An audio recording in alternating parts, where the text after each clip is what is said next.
Graça e paz da parte do nosso Senhor Jesus Cristo a todos e todas vocês nesta manhã. Prezada comunidade, caros irmãos, caras irmãs na fé em Jesus, nós hoje temos por símbolo maior no nosso culto, neste domingo, a vela de Advento. A vela é um símbolo da nossa esperança na vinda de Jesus, do pequeno Jesus que vai nascer. Nós anunciamos a chegada dessa esperança com velas, na coroa de Advento. Mas também a vela é um símbolo da esperança na ressurreição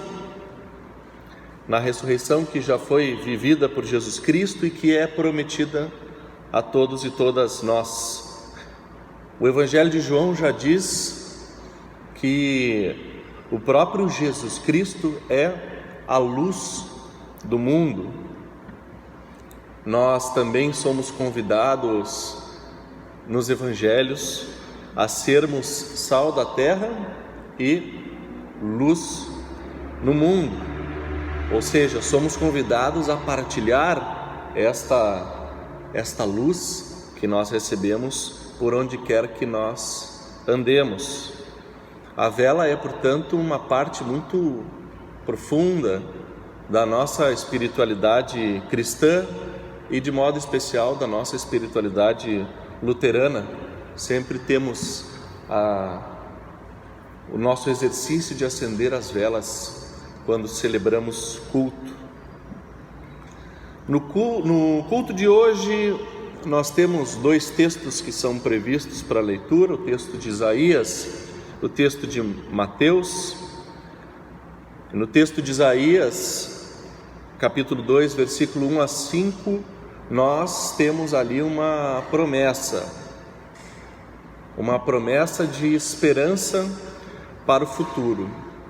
É lida na perspectiva do advento de Jesus Cristo, nesse nosso contexto hoje em dia, mas foi lida num contexto diferente quando o profeta Isaías viveu e proferiu esta profecia.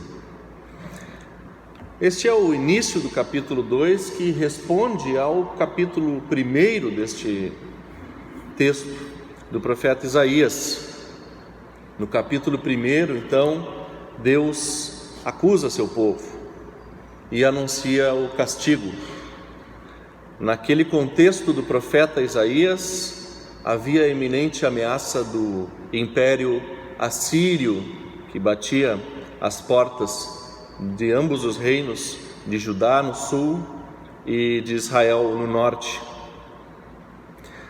Isaías, portanto, se posicionava acerca desta realidade política do momento, das negociações com os assírios, das decisões do povo judeu em relação à iminente guerra que se aproximava. E nesse contexto ele tinha duas críticas ao povo de Israel. A primeira dizia respeito às desigualdades sociais e a segunda ao abandono, na verdade essa é a primeira, do abandono das viúvas, dos órfãos e dos pobres de modo geral, que é a crítica social forte que o Isaías fazia, e a segunda é da hipocrisia no culto. Hipocrisia no culto religioso pela elite dominante da sua época. E o Isaías dizia para esta elite dominante que Deus não queria mais os seus sacrifícios, seus incensos ou suas orações. No capítulo 1, o Isaías chega a afirmar assim: quando vocês levantarem as mãos para orar, eu não olharei para vocês. Ainda que orem muito, eu não os ouvirei, pois os crimes mancharam de sangue as mãos de vocês. Essa profecia de Isaías aconteceu de fato. Houve uma guerra, a chamada guerra Sírio-Efraimita, no ano 733 a.C. Então, o contexto no qual surge esta promessa que nós lemos hoje é um contexto de profundas injustiças, de hipocrisia religiosa, de desigualdade social, de violência e sangue nas mãos do povo judeu que ameaçava os direitos dos pobres, das viúvas, dos órfãos. Anunciava um tempo de guerra militar, exílio para boa parte do povo e morte. Este contexto de Isaías, de certa maneira, também poderia ser visto por nós na nossa realidade hoje, com esta que eu vou chamar de dupla dimensão da violência nas nossas vidas. Primeiro, a violência como uma epidemia social, violência urbana, a criminalidade que assusta todo mundo, faz todo mundo botar cerca elétrica, pensar na sua proteção, no seu cuidado, e nós somos lavados a todos os dias com notícias e mais notícias de violência e morte, medo. Também a violência policial, que talvez para nós não seja um problema, mas para a população pobre e negra, trata-se de um medo cada vez mais crescente. A gente tem escutado sobre os relatos das crianças na favela que têm medo do helicóptero, que o helicóptero passa atirando para baixo, né? Mas não só nesse contexto nós vivenciamos a violência, nós estamos agora num período chamado de 16 dias de ativismo contra a violência doméstica, a violência contra as mulheres. Esse é um tempo em que nós somos convidados a pensar sobre formas de superar esse problema social profundo que é os altos índices de violência contra mulheres que nós vivenciamos na nossa sociedade. Violência contra os povos indígenas, cada vez mais crescente, violência contra pessoas LGBTs, gays, lésbicas, violência contra pessoas idosas, né? Violência contra pessoas com deficiência. E mais recentemente nos assustou aqui em Balneário Camboriú esse novo tipo de violência que tem crescido cada vez mais, que é a violência por discordância política. Nós tivemos essa semana um assassinato em Balneário Camboriú por briga e discordância política. Isso é uma dimensão social da violência. Nos afeta por um lado ou por outro, lemos a todo momento, mas temos também uma outra dimensão da violência, que é a violência que se instala cada vez mais nos nossos relacionamentos. Por vezes a violência contra nós mesmos, essa cultura que nós alimentamos, uma cultura de estresse, uma cultura de trabalho excessivo, uma cultura de não cuidado consigo mesmo, com seus limites, é de certa maneira uma cultura de violência contra a nossa própria saúde, violência nas nossas relações de trabalho, exploração de um por parte do outro, violência no trânsito. Quem é que não volta e meia leva umas buzinadas, ou dá umas buzinadas, ou abre a janela e grita com alguém? Violência entre os concidadãos, as pessoas que vivem no mesmo espaço, discussões em espaço público, na praia, gente batendo boca no supermercado, muita fila, muito estresse de fim de ano. Por fim, a violência às vezes no nosso ambiente familiar, a nossa irritabilidade, a nossa ira com o outro, a fúria que toma conta da gente, a briga com as pessoas que a gente ama. Todos nós estamos sujeitos e, de certa maneira, afetados por uma cultura de violência que torna, às vezes, cada vez mais difícil um convívio pacífico entre as pessoas. Nesse contexto ainda, tem muita gente que acha que armar-se é a maneira de resolver o problema. Tem gente que pede intervenção militar como uma maneira de impor violência para cessar a violência. Seria tomar um remédio aplicando violência para superar o problema da própria violência. Portanto, o contexto de Isaías, ele também, de certa maneira, diz respeito a nós. Mas o texto para a nossa leitura de hoje, ele é um texto de esperança e anúncio de uma promessa chamada peregrinação dos povos a Sião, ao monte em Sião, onde todo Israel, que hoje nós compreendemos como todo o povo de Deus, toda a igreja de Jesus Cristo nesse mundo, vai se reunir em torno do seu Messias. Esse que nós anunciamos quando acendemos a vela e esperamos vir no fim dos tempos. Nem mesmo os anjos do céu sabem quando. Esse encontro vai acontecer no futuro, no monte do templo do Senhor, que diz o texto, fica mais alto do que todos os outros montes que existem. E aqui faz-se uma clara menção de que quando esse reino de Deus chegar, ele vai superar e ser mais importante do que todos os outros reinados deste mundo.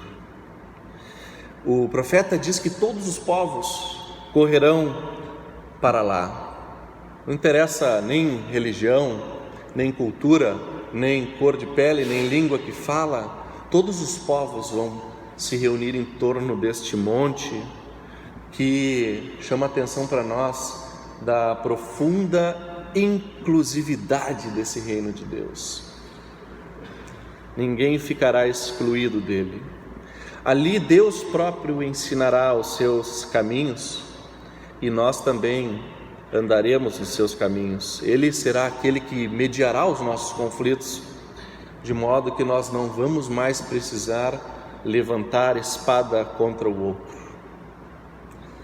O texto traz uma poesia muito bonita, e quem entende hebraico lê o texto e sabe que é uma poesia muito musical, né? Muito bonita, que se anuncia o fim da violência. Largaremos as nossas espadas e pegaremos as enxadas. O plantio e a colheita substituem a guerra, a espada, a violência. E o texto conclui com esse convite que eu também trouxe para nós aqui: venham, descendentes de Jacó, vamos caminhar na luz que o Senhor dá. O advento é para nós a chegada desta luz, o acender desta primeira vela no dia de hoje. É o sinal de que nós queremos aceitar este convite que Deus nos faz para caminharmos num caminho de luz, de abraçarmos essa promessa que já lá em Isaías se fez ao povo de Israel, mas que aponta para nós hoje, para a vinda do Messias, o Filho do Homem, o próprio Deus encarnado em Jesus Cristo. O Filho do Homem, este que nasce infante na manjedoura, mas que, como disse o pastor Valdinho, também nos leva a esta promessa de que esse Filho do Homem virá e vai nos encontrar naquele momento em que nós menos estivermos esperando. O reino de Deus que já se inicia na manjedoura e deixa sinais por onde Jesus passa, onde Jesus toca, também na nossa vida, onde Deus entra na nossa realidade e produz os seus sinais de amor e de bondade na nossa vida. Ali o reino de Deus já começou a ser experimentado, mas que só será finalizado quando o próprio Pai decidir, conforme o Evangelho nos relata. Nem mesmo o Filho sabe quando. Nós precisamos estar preparados. Nós precisamos estar vestidos com esta luz que Jesus Cristo nos traz. Eu trago uma imagem final para essa nossa pregação de hoje, a imagem de um sol nascente. Nós temos uma seleção de textos previstos. Isso é até interessante a gente comentar, né? Porque às vezes o pessoal sai da igreja e acha: o pastor escolheu hoje um texto para me falar uma mensagem para mim. Nós não escolhemos os textos, né, pastor Valdinho? Os textos estão no lecionário da igreja e a gente simplesmente prega os textos que estão previstos para o dia. Às vezes o pessoal diz: pastor, queria dar uma provocada em mim hoje, né? Ele escolheu aquele texto para falar para mim, né? Que bom que é assim, porque a palavra ela deve falar para nós, né? Cada um de nós. Mas o texto, ele é um desafio que é colocado para nós a todo domingo. E hoje também tinha previsto, né? São sempre 3 textos, nós geralmente lemos 2. Hoje o terceiro texto seria o texto de Romanos 13. E eu leio para nós os versículos 11 a 13, que dizem assim: vocês precisam fazer todas essas coisas, porque sabem em que tempo nós estamos vivendo. Chegou a hora de vocês acordarem, pois o momento de sermos salvos está mais perto agora do que quando nós começamos a crer. A noite está terminando e o dia vem chegando. Por isso, paremos de fazer o que pertence à escuridão e peguemos as armas espirituais para lutar na luz. Vivamos decentemente, como pessoas que vivem na luz do dia.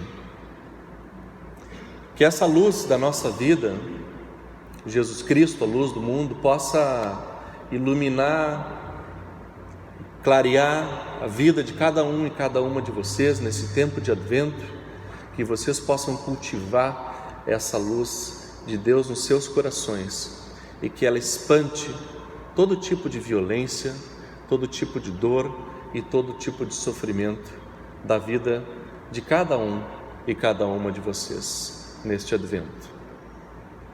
Lâmpada para os meus pés é a tua palavra, Senhor, e luz para o meu caminho. Amém.